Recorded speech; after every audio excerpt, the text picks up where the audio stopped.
Olá, abençoados, graça e paz, bem-vindos ao canal da Graça Pura.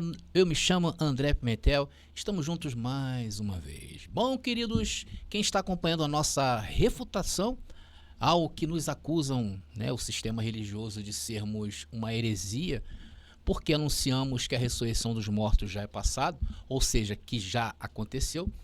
Então, eles, lá do cristianismo tradicional, usam os textos de 2 Timóteo, capítulo 2, dizendo que nós somos aqueles que Paulo repreendeu naqueles dias, que Paulo chamou de herege. Eu falo de duas figuras, Himeneu e Fileto.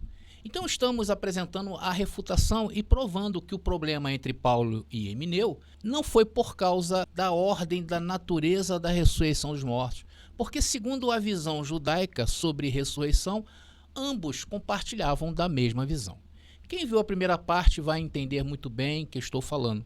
E eu também provei que a questão da ressurreição entre Paulo e Himeneu foi temporal, ou seja, uma questão de tempo, porque naqueles dias ainda de fato não havia ocorrido a ressurreição dos mortos, apontado por nós como sendo a queda do templo no ano 70 depois de Cristo, naquela guerra que houve entre romanos e judeus. E na terceira parte, pudemos estudar um pouco sobre os textos de 2 Timóteo, o contexto, e começamos a fazer uma exegese. E Paulo, nessa fala do versículo 19 de 2 Timóteo, ele cita Números, capítulo 16. Logo diante desta afirmação, fomos analisar Números, capítulo 16, que trata ali da rebelião de Coré contra Moisés, um ato que desafiou a autoridade de Moisés. Vimos que isso se parece muito com a posição dos judeus gnósticos daqueles dias de Paulo, que volta e meia ele tinha problema com estes, e isto é, dentro dos escritos de Paulo nós vemos isso várias e várias vezes. Mostrei como os judeus gnósticos pensavam a nova aliança e insinuei que Himeneu e Fileto pudessem ser gnósticos. E também notamos que havia um problema de ordem de filiação. Ou seja, além da autoridade de Paulo que estava sendo questionada, também havia a questão de identidade. E ficou faltando, para fechar o segundo ponto dessa exegese que estamos fazendo do texto de 2 Timóteo, capítulo 2, justamente essa parte, em analisar o que houve ali em Números, capítulo 16. Para assim passarmos para o terceiro ponto, em que voltaremos à questão do tempo e da natureza da ressurreição, e se concentrará em Daniel, capítulo 9, versículo 24. Este estudo das 70 semanas provará que a ressurreição dos mortos deveria ocorrer no final do mundo da antiga aliança de Israel, em 70 depois de Cristo, e não nos dias de hoje, como pregam e ensina o cristianismo tradicional. Mas antes vamos resolver a questão da filiação sobre a identidade citada por Paulo ao repreender Himeneu e Fileto? Vamos nessa? Vem pra graça que eu vou tentar te explicar. Agora é a hora da palavra. Bom, antes da gente prosseguir, no fechamento aí desse ponto 12, eu gostaria de pedir você que ainda não se inscreveu no nosso canal, se inscreve no nosso canal, deixe o seu like, comente à vontade, compartilhe essa mensagem nos grupos que você pertence, se você achar que é necessário, eu com certeza indico você a fazer isto, ou então se você quiser que o YouTube te avise quando estivermos no ar com mensagens iguais a esta, é só você tocar esse sininho aí, tá bom, queridos? Vamos então fechar esse ponto? Eu vou mostrar o versículo, nós mostramos isso na outra parte, na terceira parte, em que Paulo, usando a interpretação chamada Midrash, que é a forma como os judeus interpretavam os textos da Torá naqueles dias, em que está sendo escrito, 2 Timóteo, capítulo 2, e Paulo, sendo conhecedor desta forma, diz no verso 19 aí, que vai aparecer para vocês, do capítulo 2 de 2 Timóteo. Então eu não vou ler, os abençoados já estão familiarizados com isto, mas eu deixei essa parte ali em maiúsculos para vocês prestarem atenção. Olha, Paulo cita ali Números capítulo 16. E Paulo, quando chama esse contexto, nós precisamos analisar sobre o ponto de vista de filiação, porque é este o problema que está acontecendo aí, e vocês vão entender depois desta análise que eu vou fazer. Olha, quando houve a rebelião de Coré no deserto, registrada em Números 16, nós notamos que Moisés, ao saber da ação envolvendo Coré, diz que Deus resolveria essa questão. Deus resolveria essa questão de filiação e provaria para todos quem é o líder que ele escolhera.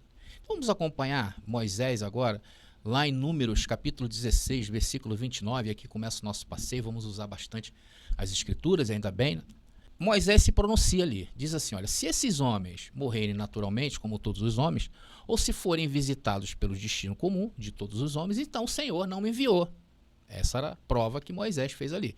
Mas se o Senhor criar uma coisa nova, e a terra abrir a boca, e os engole com tudo que lhes pertence, e eles forem vivos para o poço, então vocês entenderão que esses homens rejeitaram o Senhor. Então, é quase que um desafio, uma sugestão de Moisés para provar ao povo que Moisés era o escolhido. E no verso 5, Moisés também havia acrescentado isso aqui, eu vou colocar para vocês, diz o texto ali. E o Senhor mostrará quem é dele e quem é santo. Moisés diz que o Senhor resolveria a questão sobre a identidade de seus escolhidos, trazendo julgamento sobre os rebeldes. Irmãos, agora preste muita atenção. Essa questão de filiação de Deus é o problema central do Novo Testamento. Nós encontramos em vários textos do Novo Testamento, como por exemplo, no ministério de João Batista, lá em Mateus capítulo 3, essa passagem mostra quando João pregava o arrependimento e batizava no deserto. Muitos saíam de Jerusalém, das cidades, e iam ouvir João o que ele tinha para dizer. E havia entre essas pessoas um grupo de fariseus e saduceus que se dirigiram a ele para se batizar. E João castigou os hipócritas fariseus e saduceus que vieram a ele, dizendo isso aqui, olha, Mateus capítulo 3, versículo 7. Ou seja, João Batista dá uma paulada neles, olha. Diz ali o texto, quem os advertiu para fugirem da ira que está por vir? E não pense dentro de si mesmos para que possam dizer, somos descendentes de Abraão. Olha a palavra. Pois eu vos digo que Deus pode destes mesmos pedras suscitar filhos a Abraão. Essa declaração de João sobre a questão da descendência, combinada com seu aviso sobre o julgamento iminente, só podia presagiar um futuro horrível para a nação. A ira que havia de vir não era nada menos que o grande e terrível dia do Senhor, que Elias, encarnado de João, deveria proclamar a Israel, lá escrito na profecia de Malaquias, capítulo 4, versículo 5, 6. Eis que eu vos enviarei o profeta Elias, antes que venha o grande e terrível dia do Senhor. E ele converterá o coração dos pais aos filhos e o coração dos filhos a seus pais, para que eu não venha ferir a terra com maldição. Irmãos, isso aí é a ira que havia de vir, que Paulo, lá em Tessalonicenses, mais precisamente na primeira carta, no capítulo 1, versículo 10, também estava antecipando. Vamos ver esse versículo só para concatenar aí com Malaquias e João Batista. Veja que está tudo numa mesma sintonia, abençoados. E esperar dos céus o seu Filho, a quem ressuscitou dentre os mortos, a saber, Jesus, que nos livra da ira futura. Esse seria o tempo em que os perseguidores dos seguidores de Cristo, a verdadeira semente de Abraão, como está registrado em Gálatas capítulos 3 e 4, eles seriam punidos. Agora eu faço a seguinte pergunta, como trazer este contexto para os dias de hoje? Será que isso tudo que está sendo apresentado caberia nestes dias? Claro que não, né, meus irmãos? Porque se fosse nestes dias, perderia totalmente sentido. Olha o que diz em 2 Tessalonicenses, capítulo 1, versículo 9. Está aí. Punidos com eterna perdição, excluídos da presença do Senhor e da glória do seu poder. Eu vou explicar agora para vocês o que significa isso. Se havia algo que mexia mais com os judeus, era dizer que a presença do Senhor não estava mais com eles. E a destruição da presença do Senhor e da glória do seu poder era uma catástrofe sem precedentes. Parecem-me ter uma singular propriedade quando aplicados à ruína da nação judaica, pois a presença de Deus era o privilégio peculiar daquele povo, e que eles só poderiam perder por sua maldade e por terem abandonado a aliança do seu Deus. E era justamente isso o que Jesus veio promover através de suas parábolas, porque as parábolas são 27 acusações, são 27 parábolas de acusação contra isto, contra essa quebra de aliança. Esse assunto era muito poderoso entre os judeus para passar assim, lá do primeiro século, na geração de Jesus. Olha o que diz, nós já lemos esse verso aqui, Jeremias, capítulo 23, do versículo 39 e 40 só. Diz ali o texto: por isso, eis que também eu me esquecerei totalmente de vós, e tirarei da minha presença a vós e a cidade que vos dei a vós e a vossos pais, e porei sobre vós perpétuo opróbrio e eterna vergonha, que não será esquecida. Meus irmãos, nós estamos diante de uma palavra duríssima. Vocês entendem aí esse problema de filiação, como é uma constante no Novo Testamento, como também lá no Antigo Testamento já incomodava demais. E em contraste com tudo isto, com aqueles que seriam lançados para fora da presença do Senhor, ou seja, a nação judaica, os seguidores de Cristo, a verdadeira semente de Abraão pela fé, ainda mais ouvindo o que João Batista disse, que até as pedras, se Deus quisesse, filiaria. Os seguidores de Cristo, que se tornaram a semente de Abraão pela fé, seriam o quê? Reunidos, identificados, vindicados, glorificados e aliviados da perseguição na vinda de Cristo, em fogo contra seus perseguidores. Vocês estão entendendo? Veja o que Paulo expressa, por exemplo, em 2 Tessalonicenses, capítulo 1, versículo 4. É um pequeno texto, mas que diz muito. Diz ali, olha, de maneira que nós mesmos nos gloriamos de vós nas igrejas de Deus, por causa da vossa paciência e fé, e em todas as vossas perseguições e aflições que suportais. Então a questão, voltando agora a trazer de novo Emineu e Fileto, era também de quê? De identidade. Agora note como Pedro enfatiza isso em Atos capítulo 3, versículo 19. Arrependei-vos, pois, e convertei-vos, para que sejam apagados os vossos pecados, e venham assim os tempos do refrigério pela presença do Senhor.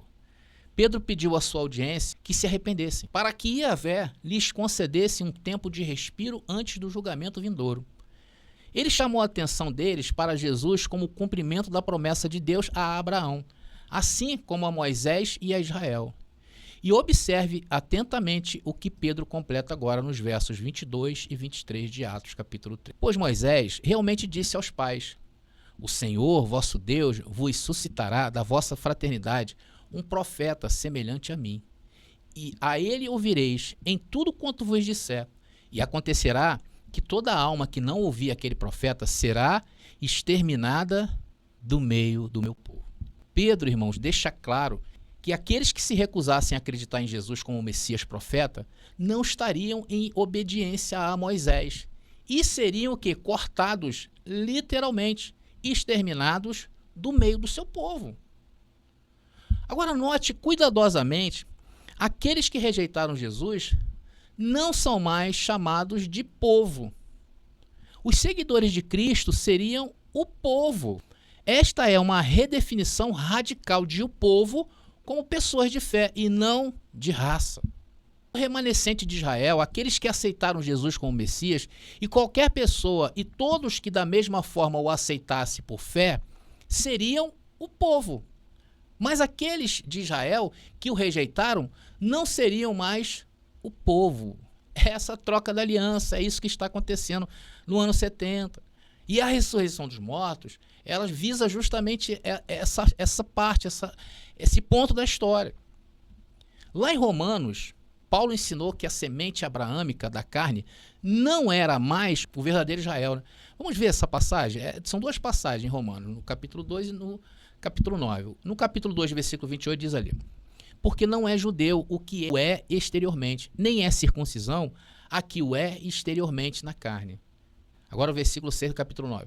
Não que a palavra de Deus haja faltado, porque nem todos os que são de Israel são israelitas. Em Gálatas capítulo 4, vocês conhecem que é aquela famosa alegoria, ela fala sobre isso, sobre a filiação de Deus. Quem é a semente escolhida de Abraão? Quem é? É a semente física de Abraão ou a espiritual? Está saindo de cena qual reino? Da terra, a nação. Está entrando o quê? O espiritual. Então a declaração em Gálatas capítulo 4, versículo 25, que eu separei aqui, ela é enfática. Diz ali, olha, a Jerusalém que agora é e está em servidão com seus filhos. Essa é a Jerusalém escrava. Era o pacto de Israel segundo a carne. E este pacto deveria ser expulso. Como denota agora Gálatas capítulo 4, versículo 30. Olha só que maravilha, irmãos. Estaria. Mas que diz a Escritura? Lança fora a escrava e seu filho, porque de modo algum o filho da escrava herdará com o filho da livre.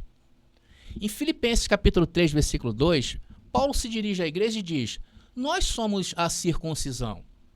Um contraste e uma afirmação contra quem? Os judaizantes, assim como contra Israel. Meus queridos, até em Romanos capítulo 8, versículo 18 e 19, vou botar esses dois versículos aqui, que também é bastante conhecido por nós.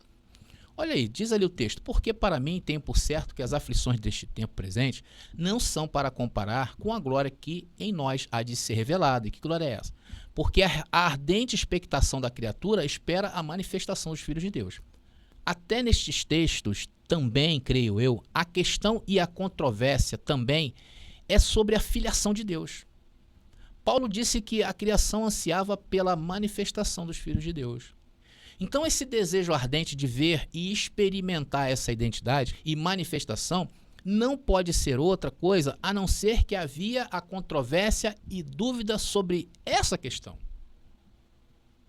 Esse aí é o que está havendo lá em 2 Timóteo capítulo 2, versículo 17 e 19. Lá em Apocalipse também nós vemos isto ao citar que a sinagoga de Satanás, né, a oposição, estava também nas igrejas de Esmirna e Filadélfia. Vamos ver 2 versículos em Apocalipse. Diz ali o texto, estamos usando bastante a Bíblia, é tão bom isso, né, irmãos? A gente não precisa sair da Bíblia para provar nada.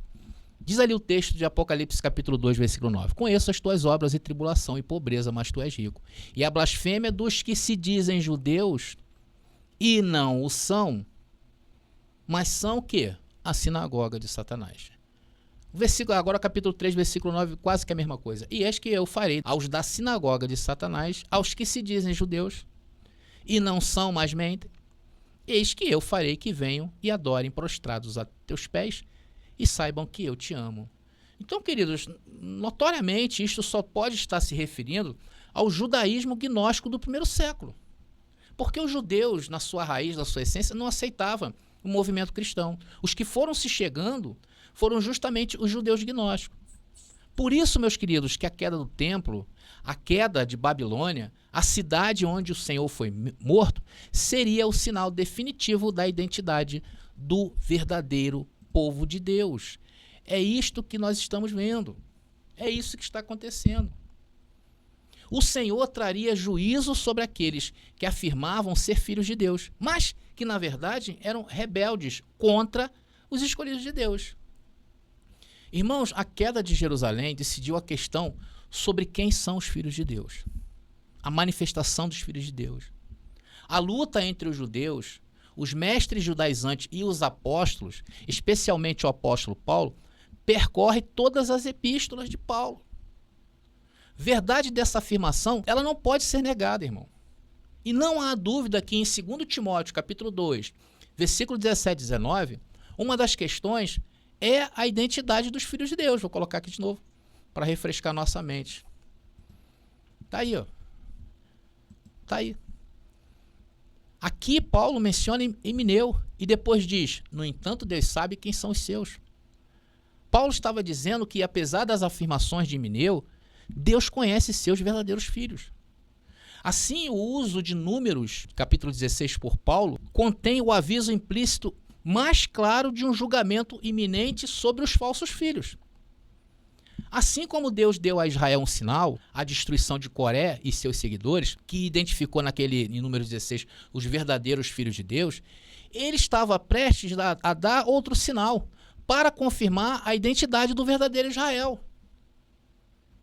Ou seja, Deus destruiria o velho mundo, removendo assim qualquer argumento dos judaizantes, Himeneu e seus seguidores. Para não mencionar os judeus que o velho mundo permanecia sendo o foco e atenção de Deus. Então o argumento dos judaizantes de que Deus havia completado sua obra, de que a ressurreição havia sido aperfeiçoada e incluía ainda o velho mundo, seria definitivamente mostrado como falso.